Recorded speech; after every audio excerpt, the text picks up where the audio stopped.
Welcome back to the deep dive. Today we are strapping in for a journey through what might just be the most precise, dizzying, and utterly mind-bending literary landscape ever We're created. talking about the works of Jorge Luis Borges. Exactly. We are deep diving into a collection of his metaphysical fictions, his essays, and really we're trying to reveal a writer of such extraordinary intelligence and this tight, almost mathematical style. He's so hard to place, isn't he? You have to bring up names like Kafka or Poe or maybe even Valerie to get close. You do. And the thing is, he's famous for what he didn't write. Right. Yeah. No 500-page epics. He composed only these little essays or short narratives, but taken together. Taken together, they define him as one of the greats. And that's our mission today. We're trying to navigate this private metaphysics he created. It's a universe in miniature. And inside it, he used this immense, sometimes surprising erudition to just explore the deepest paradoxes. Time, identity, the structure of reality itself. We're looking for those aha moments hidden inside his labyrinths. And that erudition you mentioned, that's where this gets really fun. I mean, the sources he draws from are just unexpected. It's not the usual literary canon, is it? Yeah. He's mining these esoteric historical byways that, most scholars have just forgotten. Totally. He's reading the Kabbalists, the Alexandrian Greeks, Gnostics, medieval philosophers, and he uses this vast, almost impossible knowledge, not just for flavor, but as the actual fuel for his ideas. There's that great anecdote in our sources about his delight in tracking an idea through history. Yes, the one about Pascal's famous line, "Nature is an infinite sphere whose center is everywhere, whose circumference is nowhere." A classic. That quote feels so modern, almost like a summary of a certain kind of spiritual philosophy. But you're saying Borges wouldn't just give Pascal the credit. Not a chance. For him, the journey of the idea was the whole point. He tracked it backward. First, he finds it in Giordano Bruno in 1584. Bruno was arguing for an infinite universe, and he said, "We can assert with certainty that the universe is all center, or that the center of the universe is everywhere and its circumference nowhere." So even Bruno didn't originate it. It's like this phantom idea that just floats through intellectual history. Precisely. And Borges keeps digging. Bruno got it from a 12th century French theologian, Alain de Lille. But Alain's version was slightly different, more divine. How so? He wrote, "God is an intelligible sphere whose center is everywhere and whose circumference is nowhere." Wow. So it starts as a definition of God in the 12th century? Then it becomes a physical definition of the universe in the 16th. And finally, a statement on humanity's place in the cosmos with Pascal in the 17th. That right there, that intellectual detective work, that's the engine of Borges' fiction. It is. It's the ultimate literary game. And that's what we're diving into today. We'll be moving through three big areas. First, fabricating unreal worlds and what happens when they start to bleed into our own. Then we'll get into the self and what happens to identity under extreme pressure like perfect memory or the denial of time. And finally, we'll look at the terrifying symmetry of destiny and this idea of reversing your own identity.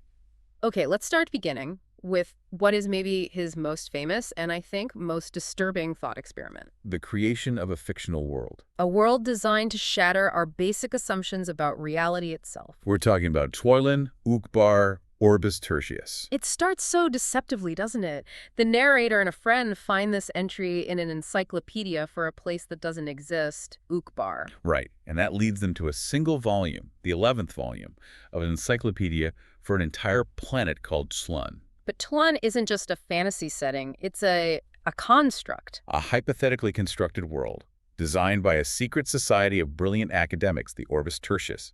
They've got astronomers, biologists, poets, all working on this impossibly rigorous and systematic plan. And it's so vast that each person only contributes a tiny piece, all guided by some obscure genius.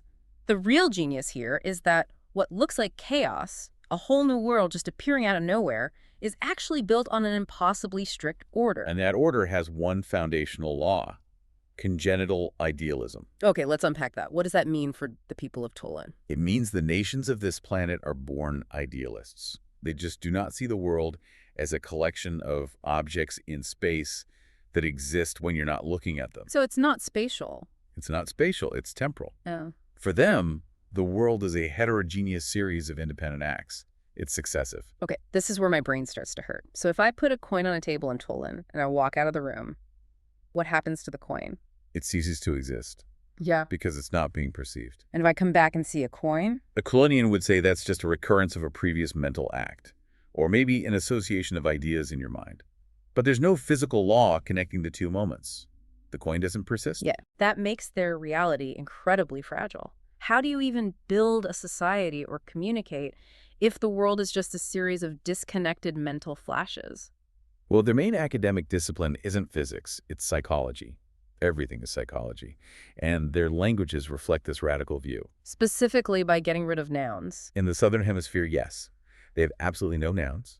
They use impersonal verbs, and they modify them with adverbial suffixes. And the example Borges gives is just beautiful and completely baffling. You don't say the moon rose above the river. No, you say lor ufang axasasas mlu. Which translates to upward behind the on-streaming it mooned. Exactly. The description of the act is the reality. The object moon isn't real, only the act of mooning is. And that's just the Southern Hemisphere. The Northern languages are just as strange, but sort of in the opposite direction. They are. In the North, their prime unit of language is the monosyllabic adjective. So nouns are just collections of adjectives. Right. They describe a star, for instance, as round, airy light on dark. This leads to the creation of these ideal objects that only exist for a moment for poetic needs. The source material mentions one made of the color of the sunrise and the distant cry of a bird. Yes. Or the feeling of being carried by a river and by sleep at the same time. Their reality is literally poetic. It's fluid. But this kind of deep, congenital idealism, it must do something fundamental to their society. It invalidates science, right? It has to. Because if every mental state is its own separate, irreducible thing, then classifying it, giving it a name, is a falsification. So connecting the coin on the table now to the coin on the table 10 minutes from now is just a later state of your mind. It can't affect or explain the previous state. Logically, they shouldn't have science. They shouldn't even have reasoning. And yet, paradoxically, they have endless philosophies and sciences. But they're all just dialectical games. They're not looking for truth or, accuracy. They're looking for the astounding. They treat metaphysics as a branch of fantastic literature. They're just building elegant systems. Which leads them to some really radical ideas about time. They deny persistence in space, so naturally they deny continuity in time. One school of thought says the present is indefinite, the future is just a hope, and the past is just a memory. And another one says all time has already happened, and our life is just this faint memory of something we can't get back to. Which is a pretty comforting thought if you're getting old. I guess so. But they did have to solve the problem of solipsism, right? The idea that maybe only I exist and everything else is just my dream. They did, and they solved it with this daring, brilliant hypothesis that eventually won out. Which was? There was only one subject. A single, indivisible divinity.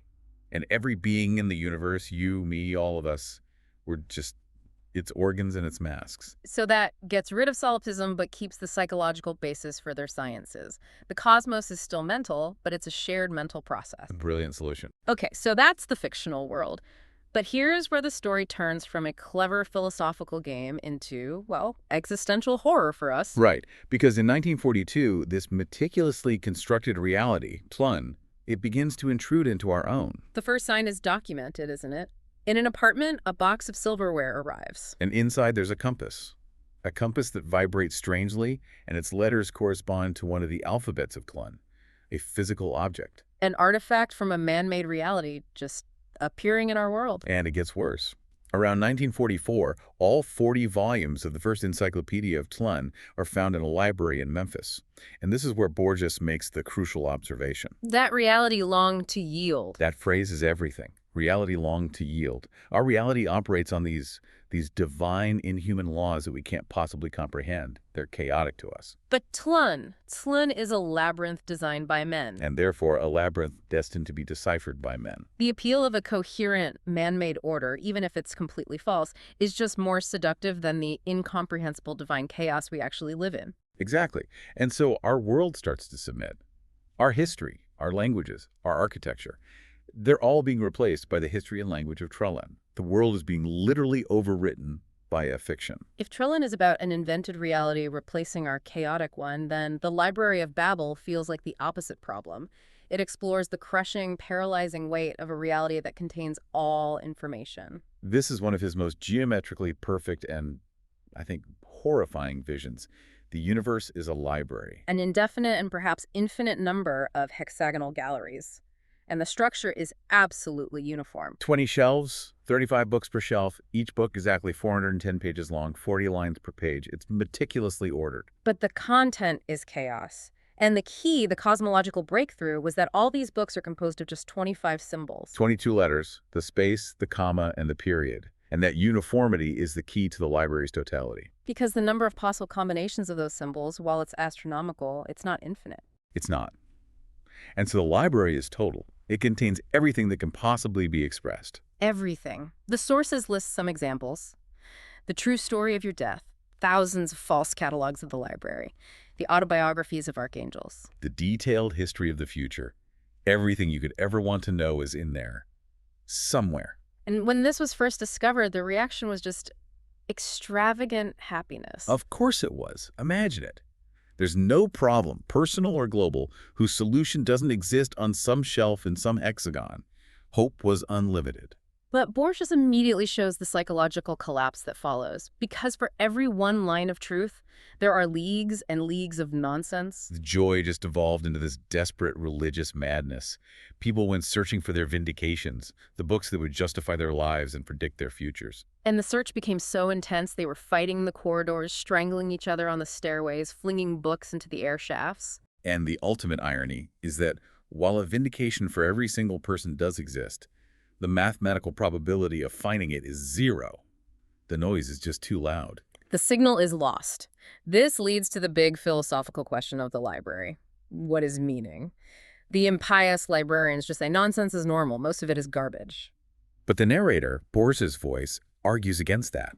He says there's no such thing as absolute nonsense. He even links the two stories, saying that phrases like the combed thunderclap or even the Tolonian exaxis malo must be justifiable. So they might look like gibberish in Spanish, but in one of the library's secret languages, they have a cryptographic or allegorical meaning. Exactly. The library is total, but it's not random. It just seems random to us because we don't have the key. Which is a profound intellectual trap. It means no one can say anything new. To speak is just to fall into tautology. You're just repeating something that already exists somewhere in the library. Originality is impossible. Human agency is gone. And that leads to the final puzzle. Is the library truly infinite? Borges gives this final, elegant conjecture, a secret consolation. He says the library is unlimited and cyclical. How can it be both? If there's a finite number of unique books, how can it be unlimited? Because the space it occupies is infinite. Imagine you have this fixed, albeit enormous, number of unique books, but you have an infinite number of shelves. If an eternal traveler were to cross this infinite space, eventually they'd have to see the same volumes repeated in the same disorder, which repeated infinitely becomes an order, a pattern. A closed system, cycling forever through infinite space. It's a strange kind of comfort that knowledge isn't lost, just infinitely repeated. Exactly. Okay, let's shift from the architecture of the cosmos to the architecture of the self. What happens to our identity when it's put under these kinds of extreme philosophical pressures? This is where we get to probably my favorite of his characters, Ireneo Funes. Funes the Memorious. He's the embodiment of information overload in a single human mind. He is. Before an accident, he was just a normal guy, described as blind, deaf, addle-brained. But after being thrown from a horse, he gains infallible perception and memory. And it's immediately a curse. Because as human beings, we thrive on forgetting, on generalization. We absolutely do. You and I, we look at a table, we see table. Funes saw every dust mote, every grain in the wood, every reflection of light, all at once. The sources say he could remember the forms of the clouds at dawn on a specific day in 1882. And not just the visual. He remembered it connected to all his muscular and thermal sensations from that exact moment. His memories were these incredibly complex, full-body records. To reconstruct a single past day, it took him a full day. Without hesitation, he claimed, "I alone have more memories than all mankind has probably had since the world has been the world." His mind wasn't a library. It was a garbage heap. A boundless, instantaneous garbage heap of detail. It's such a modern idea, isn't it? It's like a critique of big data where we record everything but understand nothing. It's so relevant because he was biologically incapable of generalization. And that's what destroys his ability to think. He couldn't grasp Platonic ideas. For us, the word dog covers thousands of different animals. But for Funes, The dog he saw at 3.15 from the side was a totally different thing. From the dog he saw at 3.15 from the front. Yes, each instance was unique and unforgettable. His own face in the mirror surprised him every single time he looked at it. So he was just condemned to this endless, unfilterable novelty. And he tried to create systems to cope with it. A new language, a new numbering system. But they all failed. Because language and numbers both require generalization. They require you to treat different things as if they're the same. He tried to invent a language like the one John Locke theorized, where every single thing gets a unique name, every leaf, every stone, every moment of seeing that leaf. And he immediately gave up because it was too general, too ambiguous. The final conclusion is so tragic. He was this solitary and lucid spectator of a multiform, instantaneous, and almost intolerably precise world. But he was incapable of thought. He saw everything, but understood nothing. It makes you realize our ability to forget, to filter, that's maybe the most important tool we have. So if Yoon's is an identity paralyzed by too much internal information, the circular ruins is about an identity that's dissolved by an external force. The trauma of realizing you were invented by someone else. Let's lay out the premise. A man comes to these circular ruins with one single, invincible purpose. To dream a man into existence. To create him, limb by limb and feature by feature, through sheer force of will in his dream. And it's presented as this incredibly arduous task. More arduous than weaving a road of sand or coining the faceless wind. The difficulty was achieving consistency, of molding the incoherent and vertiginous matter of dreams into something solid. He kept failing, didn't he? Until he found an anchor point. He did. He finally succeeded by focusing his dream on a single vital organ, a beating heart. Once he could dream the heart vividly, consistently, he could build the rest of the man around it over 1,001 secret nights. And once the creation is perfect, he sends him downstream to another temple, to live, to perform rites. But the magician's victory is immediately tainted by fear. He remembers what the god of the ruins told him. Of all the creatures in the universe, only fire knows that his son is a phantom. So his creation is a lie, a beautiful, perfect illusion, but one that's vulnerable to the truth. The creation must never know his true nature. But Borges being Borges, he applies that same principle of symmetry to the creator himself. Leading to that terrifying reversal at the end. The temple catches fire. And the magician, he expects to die. He accepts his fate and walks into the flames. But they don't burn him. And in that moment, with no pain, just warmth, he realizes the secret. He realizes that he too is a mere image, a phantom being dreamed by another. His entire life, his great invincible purpose, was just a detail in someone else's dream. That's the ultimate horror, isn't it? What if your deepest sense of self, your greatest ambition, is just a plot point in a story you have no control over? It's a complete disillusion of the self, which leads us directly to Borges' explicit philosophical work on this. A new refutation of time. This is an essay he said came to him in his weary twilight moments. It is. And he starts with the idealist roots, going all the way back to Berkeley. Right. Berkeley, who negated matter. Essay is to be perceived. If you're not looking at the desk, it's not there. Except maybe in the mind of God. Then Hume comes along and negates the self, saying the mind is just a bundle of fleeting perceptions. So if you accept those two negations, no continuous matter, no continuous self, Borges asks, why are we hanging on to the third continuity? Why are we hanging on to time? Exactly. If matter and spirit are gone, we have no right to the continuity of time. Each psychic state, each moment is self-sufficient and irreducible. And this has some really profound emotional consequences, especially for things like regret or happiness. It does. Think about the example of the lover who discovers he's been betrayed. He thinks, well, I was so happy thinking she was faithful, she was deceiving me. Borges says that's a mistake. Because that past moment of happiness was a pure, autonomous state. It wasn't contemporary with the betrayal. The later discovery can't reach back and modify or poison that past happiness.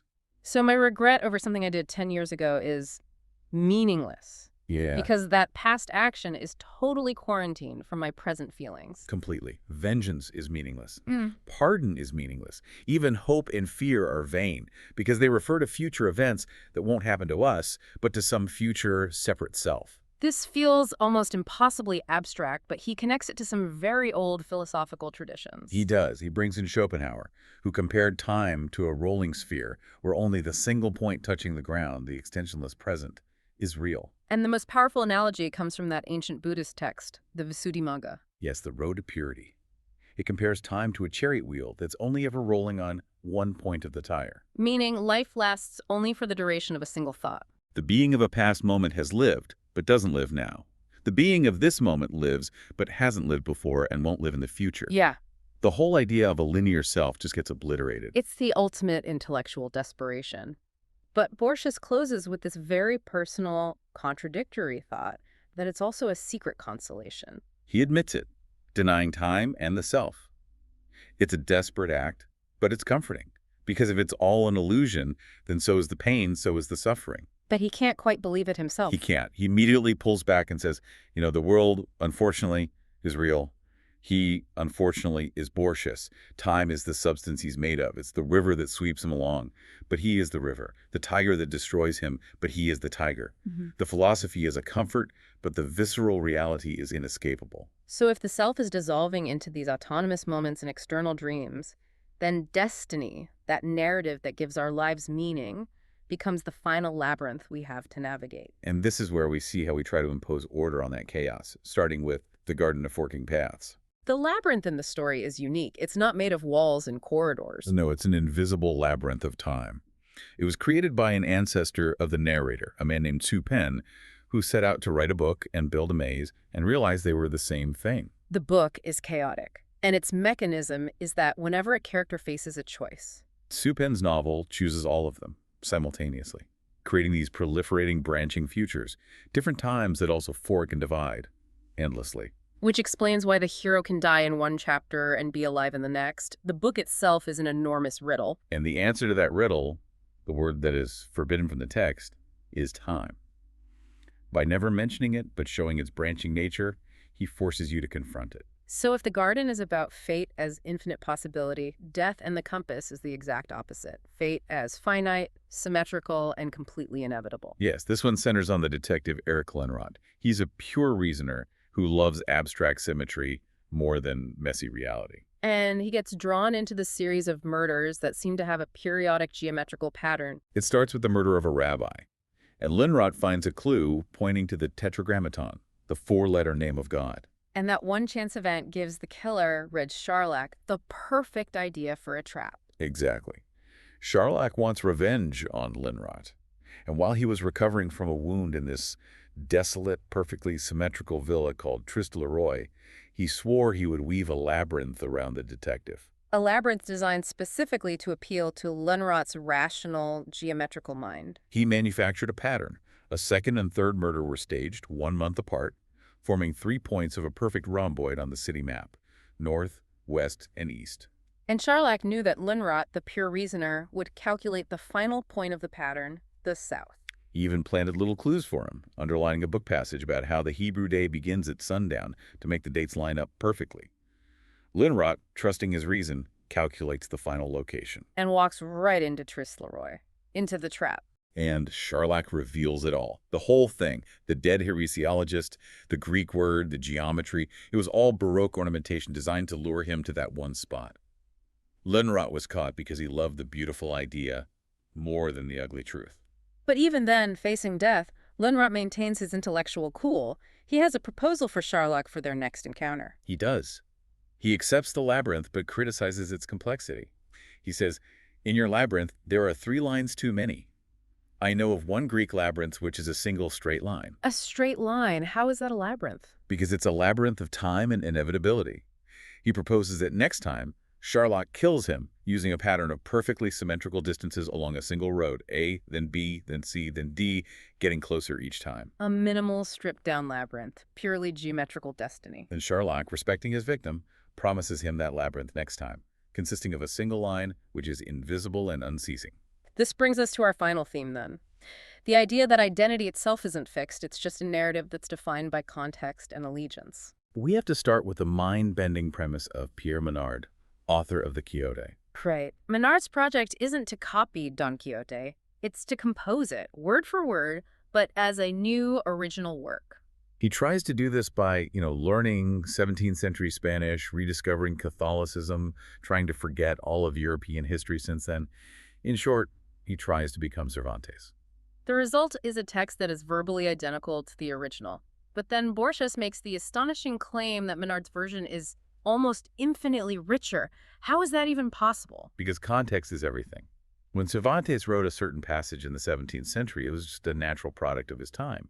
But when Menard writes the exact same words in the 20th century, that choice to use an archaic style is radical. It's ironic. It's loaded with centuries of meaning that Cervantes couldn't have intended. So the same text is rewritten by the century in which it's read. Yes, the identity of the author and the context changes the meaning of the work entirely. And we see this same shift in allegiance applied to real lives in Story of the Warrior and the Captive. This is Borges, taking the Menard principle and applying it to history. He gives us two figures. First, Drochtulft, a Lombard barbarian sieging Ravenna in the 6th century. And he mysteriously abandons his own people to die defending the Roman city he was just attacking. Why? Because he saw the city, its order, its statues, its complex design, and he saw in it an immortal intelligence. He was swept away by the revelation of abstract, man-made order, just like Lunrod, And you contrast that with the English captive. a Yorkshire woman in Argentina in the 1870s. A civilized European who, after being captured by Indians, chose to stay. When she was found, she was the wife of a chieftain, drinking raw sheep blood, and had forgotten most of her English. She fully and deliberately embraced what her culture would call barbarism. So on the surface, they're total opposites, separated by 1,000 years in an ocean.